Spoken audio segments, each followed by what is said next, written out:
à préparer vos cœurs afin de recevoir cette parole. Et bien-aimé de Dieu, cet après-midi, le thème de mon enseignement est « Sauvé par la grâce ». Vous avez été sauvés par la grâce. Sauvés par la grâce, bien-aimé de Dieu. Sauvés par la grâce de Dieu et non par des œuvres. Non par des bonnes œuvres. Tant de gens pensent que parce que j'ai fait ceci et c'est pour cela que je suis sauvé. Non, bien-aimé de Dieu. Vous êtes sauvés par la grâce de Dieu. Ce Dieu, c'est une faveur que nous n'avons même pas mérité. Mais Dieu, par son amour, l'a rendu disponible pour que ce soir, tu sois comment? Sauvé et que tu sois appelé enfant de Dieu. Amen. Alléluia. Mais bien-aimé de Dieu, la grâce de Dieu, sauvé par la grâce de Dieu et non par des bonnes œuvres. Personne, bien-aimé de Dieu, accomplit quelque chose pour que ce soir tu sois sauvé. Et c'est pour cela que nous devons rendre grâce à notre Père Céleste, en reconnaissant simplement que si je suis sauvé aujourd'hui, ce Dieu qui m'a sauvé par sa grâce, pour que personne se glorifie, que moi je fais ceci, afin que je sois sauvé. Personne. C'est la grâce de Dieu. Dieu l'a rendu disponible dans la vie de tout un chacun de nous. Si vous êtes là, parce que vous avez reçu la grâce de Dieu, parce que vous avez accepté le Seigneur Jésus-Christ comme votre seul sauveur personnel, et ce soir, mes bien-aimés de Dieu, c'est pour cela que vous êtes là, parce que vous l'avez accepté. En acceptant le Seigneur Jésus-Christ comme ton seul sauveur personnel, bien-aimé de Dieu, Romains 19:10. Si tu confesses de ta bouche le Seigneur Jésus, si tu crois dans ton cœur que Dieu l'a resté des morts, alors tu es comment? Sauvé. Tu n'as fourni aucun effort. Ce Dieu, par son amour, il t'attend, il a envoyé son Fils. Et le Seigneur Jésus-Christ dit dans sa parole que combien je suis venu, car le voleur vient que pour dérober, égorger et détruire. Mais moi, je suis venu pour te donner quoi? La vie. Et aujourd'hui, vous avez la vie. Mais cette vie, vous l'avez en Christ Jésus. Enfin que, mais bien aimé de Dieu, c'est tellement important. Notre salut, bien aimé de Dieu, est un don de Dieu. Notre salut, c'est un don que Dieu nous a donné. La parole de Dieu ce soir se trouve dans le livre d'Éphésiens. C'est là où je vais vous amener cet après-midi. Bien aimé de Dieu, nous allons regarder ce que Dieu a fait en Christ en nous. C'est tellement merveilleux. Nous ne pouvons gagner le salut. Les saluts, bien aimés de Dieu, c'est un don de Dieu.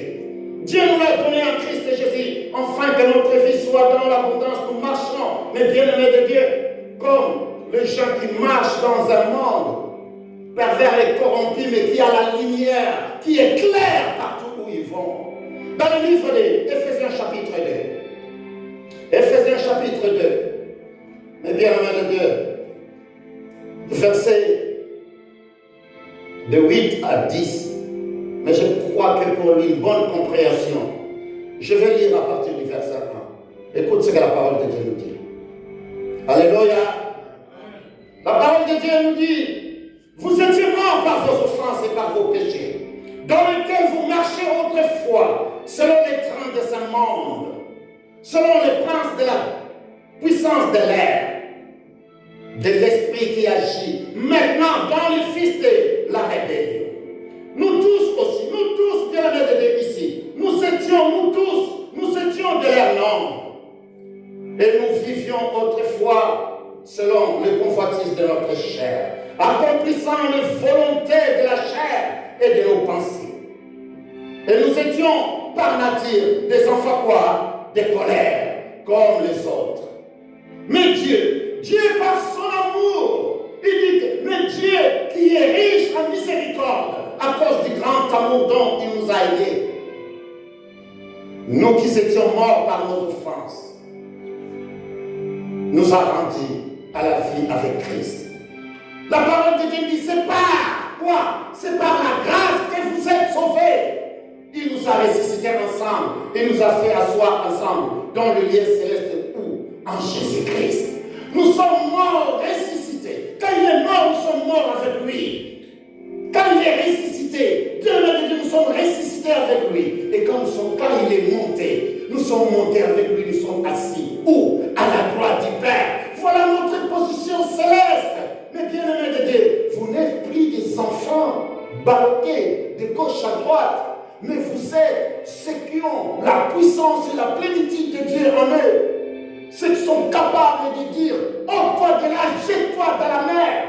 sont capables de dire, la maladie quitte la vie de mon fils et soit guéri au nom de Jésus. Et nous regardons le signe et prodiges et miracles. Il dit, vous en ferez plus grand que ce que moi je ferai, car moi je m'en fais où? Au Père.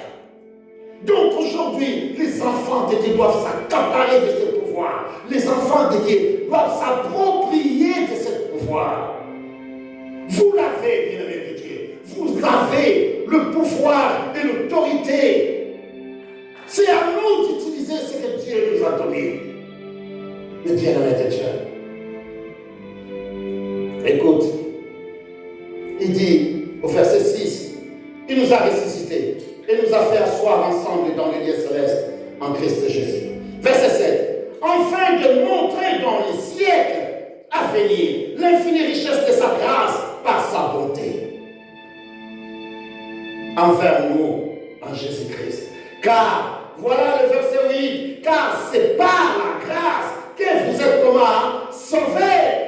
C'est par la grâce de Dieu, bien-aimé de Dieu. Cette faveur, nous n'avons même pas mérité de cela, mais il nous l'a donné en Christ Jésus, afin que quiconque croit ne périsse point, mais qu'il ait la vie. Dieu te donne une vie dans l'abondance, et cette vie dans l'abondance, il l'a établie dans l'éternité. Et c'est pour cela, celui qui est né de nouveau, mais bien-aimé de Dieu, ne mourra plus. Alléluia. Même si aujourd'hui tu dors, sache-le très bien, Christ revient bientôt, et combien tu seras ressuscité, et tu iras avec lui à la rencontre du Christ dans les airs, et tu resteras avec le Seigneur. Alléluia. Mais bien-aimé de Dieu, c'est très important afin que nous puissions comprendre, nous puissions savoir ce que nous sommes. Il est en train de dire, car c'est par la grâce que vous êtes sauvés, par les moyens de la foi. Car nous avons prié, bien-aimé de Dieu, Romains 19, 10, si tu crois, c'est cela, la parole de Dieu nous dit ici. Mais bien-aimé de Dieu, n'est pas le moyen de la foi, et cela ne vient pas de qui? De vous. Cela ne vient pas de vous, ce n'est pas l'effort que vous avez fait, non. Ne croyez pas que vous avez fait quelque chose afin de la mériter, non, non, non.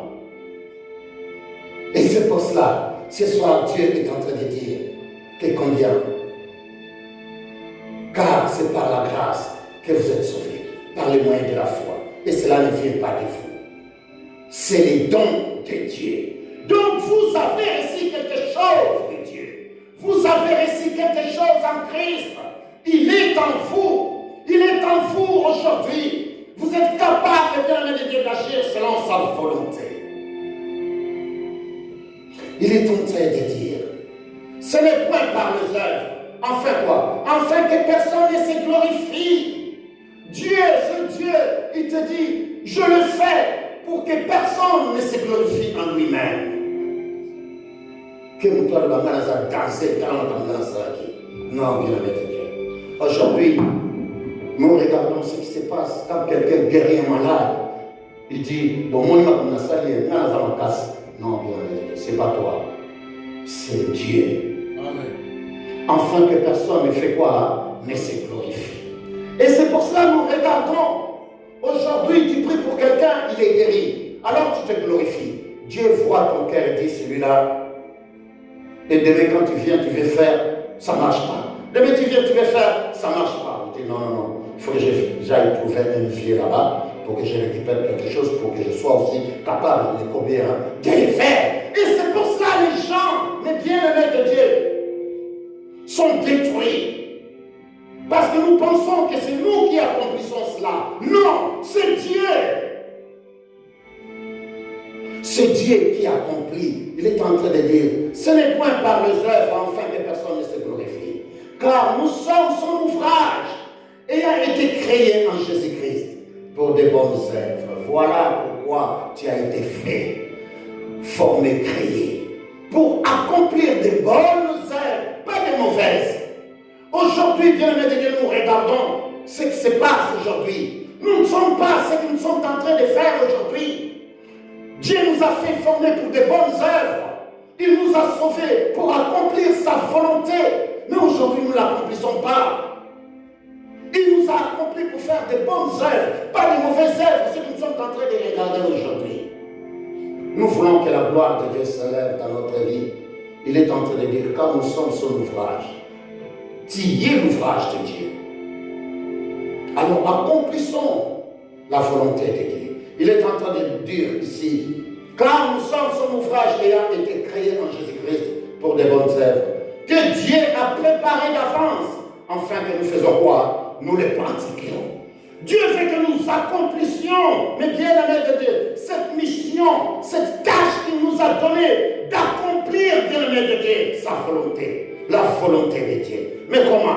La foi de Jésus-Christ. Cette foi, la foi de Jésus-Christ et ses ponts, bien aimé de Dieu, qui lie l'homme naturel et l'homme spirituel. Des hommes, où tu fais rester l'homme naturel, tu marcheras selon tes cinq sens.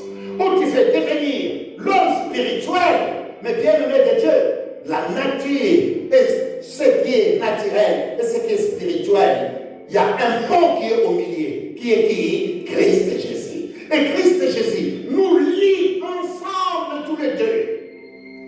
C'est une fusion, bien aimé de Dieu, afin que tout ce qui est mauvais disparaisse dans notre vie. Nous devenons simplement ceux qui accomplissent la volonté de Dieu pour de bonnes œuvres. Alléluia. Voilà ce que nous sommes et ce que Dieu veut pour nous que nous devenions. Nous devenions ceux qui accomplissent la volonté de Dieu, ceux qui sont prêts à bouger selon sa volonté. Et c'est pour cela, Paul et Silas, mais bien aimés de Dieu, ces gens qui marchaient selon la volonté de Dieu, ils ont dit simplement que combien nous sommes capables aujourd'hui. Nous sommes cet ouvrage que Dieu a fait former. Mais qu'est-ce que je dois faire? Mais bien aimés, tout autour de nous, nous regardons l'exemple de Paul et Silas. Paul et Silas, dans le livre de Actes, chapitre 10, ils sont allés annoncer la parole. Parce que c'était la recommandation du Seigneur Jésus-Christ. C'est comme toi et moi aujourd'hui. Nous sommes mandatés de parler de la parole de Dieu. Alléluia. Tout autour de nous. Des fois, tu n'as pas besoin d'ouvrir ta bouche, ta marche, ta façon d'être, ta façon de parler. Et quand les gens te regardent, ils pouvaient simplement regarder que ça, c'est un enfant de Dieu. Quelles que soient les circonstances, quels que soient les problèmes dans ta vie, mais tu tiens ferme devant la face de Dieu. Tu es là, qu'il pleuve, qu'il neige, tu es là. Tu réponds oui à l'appel de Dieu. Et Dieu regarde ton cœur. Il dit, celui-là, il tient, il s'élève. Job n'a pas baissé les bras.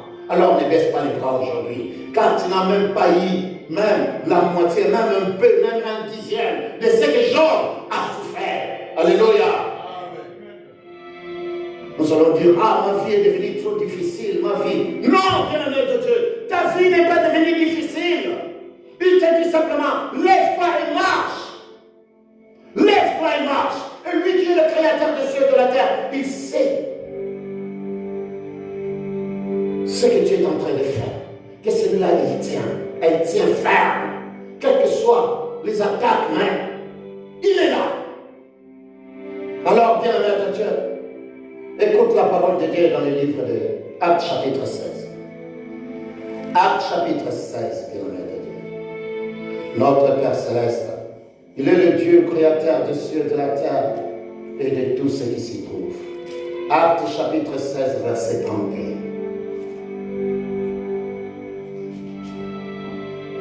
Verset 31.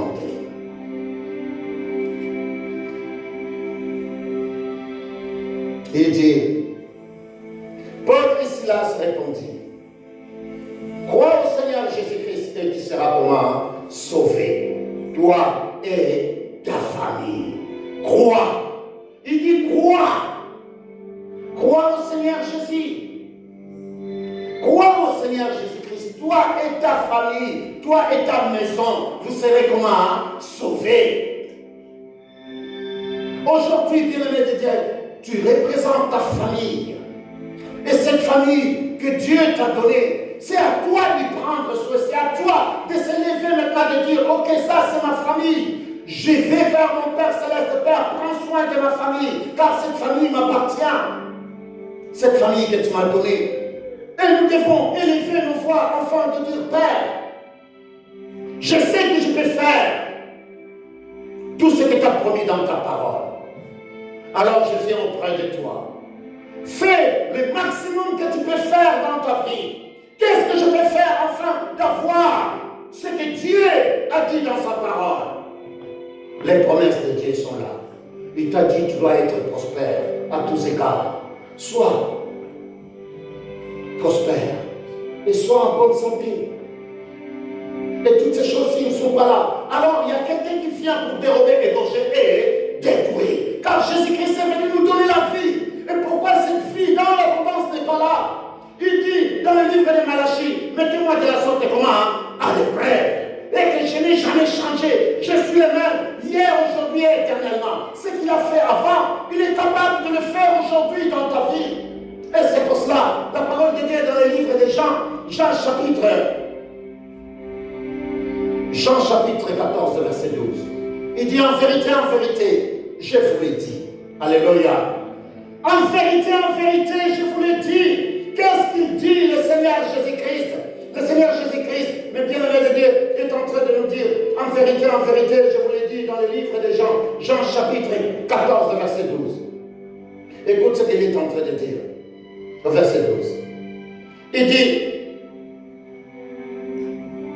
en vérité, je vous l'ai dit, celui qui croit en moi fera quoi? Aussi les œuvres que je fais. Dieu fait que nous accomplissions quoi? Les œuvres. Il dit que je veux que vous accomplissiez les œuvres.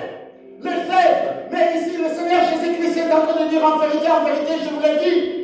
Celui qui croit en moi fera les œuvres que je fais. Et il en fera même des plus grands. Parce que moi, je m'en vais où? Au Père. Donc, tu es capable de faire, d'accomplir. Le Seigneur Jésus-Christ a guéri les malades. Donc, tu es capable de guérir quoi? Les malades. Le Seigneur Jésus-Christ. Monsieur n'a mis mon comment le voyons, on aussi le Saint Jacob.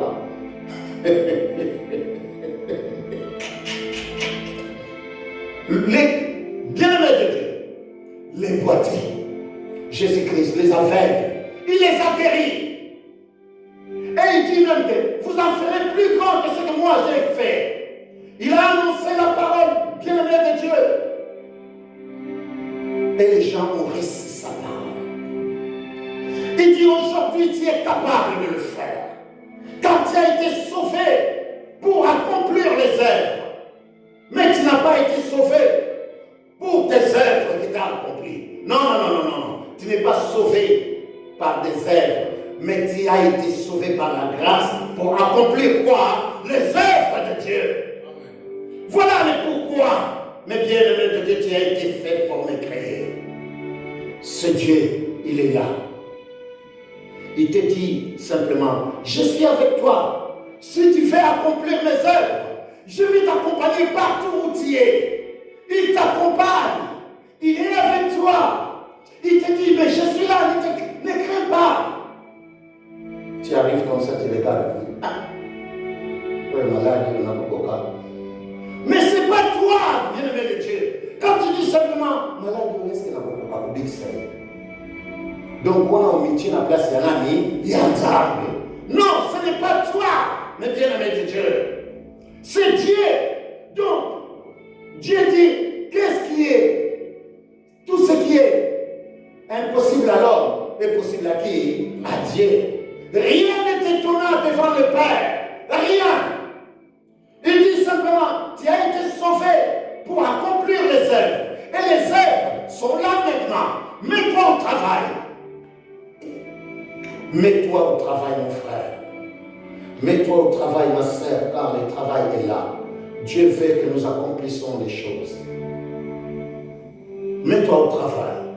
Dis-toi tout simplement, qu'est-ce que je peux faire pour l'Église? Pour que l'Église avance, qu'est-ce que je peux faire? C'est quoi mon rôle dans cette Église? C'est quoi mon rôle pour Dieu? Mais bien aimé de Dieu, chacun de nous doit se poser cette question afin que la gloire de Dieu s'élève. Je suis par là des bonnes choses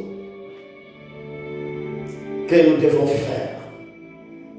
Alors avec moi dans le livre d'Actes, Actes des Apôtres, Actes chapitre 10. Nous allons voir ces bonnes choses que les enfants de Dieu doivent accomplir. Actes chapitre 10. versets 42 à 46. 42 à 46.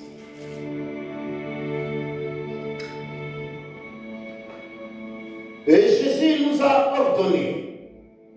Jésus t'ordonne cet après-midi.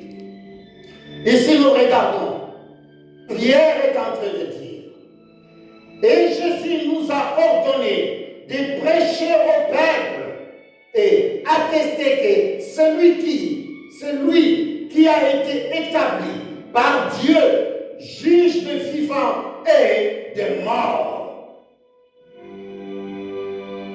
Tous les prophètes rendant de lui le témoignage que quiconque croit en lui reçoit par son nom le pardon de quoi? Des péchés. Quiconque, bien-aimé de Dieu, Dieu c'est quiconque on est en train de dire ici. Si tu acceptes le Seigneur Jésus-Christ, alors tu reçois le pardon. Et il est en train de dire au verset 44, comme Pierre prononçait encore ces mots, le Saint-Esprit descendit sur tous ceux qui étaient la parole. Tous les fidèles circoncis qui étaient venus avec Pierre furent étonnés de ce que les dons du Saint-Esprit étaient aussi répandus sur le païen. Car ils entendaient parler en langue et glorifier Dieu. Alors Pierre dit, peut-on refuser l'eau de baptême à ceux qui ont reçu le Saint-Esprit? Aussi bien que nous. Et il ordonna qu'ils fussent baptisés au nom du Seigneur, sur quoi il les prièrent de rester quelques jours auprès d'eux. Ici, nous regardons, bien-aimés de Dieu, combien Paul et Pierre annonçaient la parole. Car c'est les bonnes œuvres. Car c'est ça que Dieu veut que nous faisions. Que nous accomplissions sa volonté. Que nous annoncions la parole. Cette parole véritable. Cette parole que Dieu a rendue disponible. Annonçons la parole tout autour de nous. Prêchons la parole là où nous sommes. Marchons selon la volonté pour accomplir des bonnes œuvres là où nous sommes. Ne laisse pas ton frère ignorant qui reste à la maison. Annonce-lui la parole de Dieu afin qu'il soit sauvé. Celui-là qui doit être sauvé, relève-le afin qu'il soit sauvé pour accomplir la volonté de Dieu. Alléluia. Voilà, bien-aimé de Dieu, la volonté de Dieu. C'est Dieu qui nous a tant aimés. C'est Dieu qui nous a donné une vie dans l'abondance. Il veut simplement, bien-aimé de Dieu, que tu sois sauvé. Toi qui es sauvé par la grâce de Dieu, tu n'es pas sauvé, bien-aimé de Dieu, par tes œuvres, mais tu es sauvé par la grâce de Dieu, afin d'accomplir la volonté de Dieu, afin d'accomplir, bien-aimé de Dieu, des bonnes œuvres dans ce monde pervers et corrompu. Père, dans ta grâce, dans ton amour, c'est à toi que je viens. Toi qui célèbres par l'éclat de ta gloire dans la vie de tes enfants. Père, pour tout ce que tu fais, tu es celui qui est Dieu. Et que cette parole soit gravée sur la table de chair dans le cœur de tes enfants, afin qu'ils puissent marcher selon elle.